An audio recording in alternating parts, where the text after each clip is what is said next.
coração. Sai, viado, sai, viado. Ai, caralho.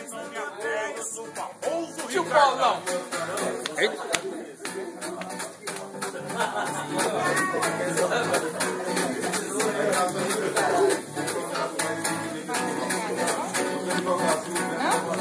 Eu tô sabendo que o lar do teu namorado anda muito ocupado e não tem tempo pra você.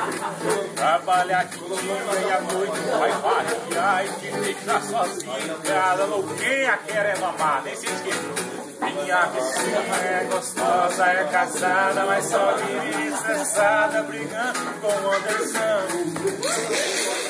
Pra poder desabafar, falou que se ela não nunca vai é ligar pro então me liga.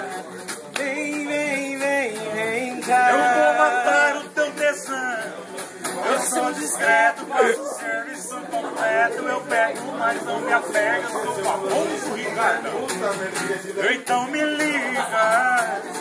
Vem cá. Vou realizar tuas fantasias. Vou te pegar no chão, na cama, no sofá, sei lá, em qualquer lugar, até em cima da cama.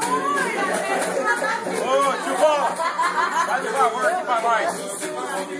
Ô tio, você tem conta no YouTube? Já tomou nosso lugar.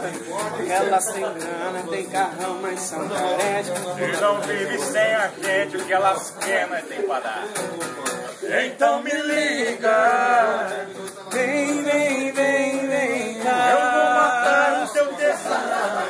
Eu sou discreto, faço serviço completo. Eu pego, mas não me apego. Sou famoso Ricardão. Então me liga. Vem cá. Vou realizar tuas fantasias. Vou te pegar no chão, na cama, no sofá, sei lá, em qualquer lugar, até em cima da pia. Então me liga. Vem cá. Vou realizar tuas fantasias. Vou te pegar no chão, na cama, no sofá, sei lá, em qualquer lugar, até em cima da pia. Ô, Anderson, velho, o telefone aqui tá espagaiando ligação. Ô, Xande, essa mulherada não para de me ligar. Delícia.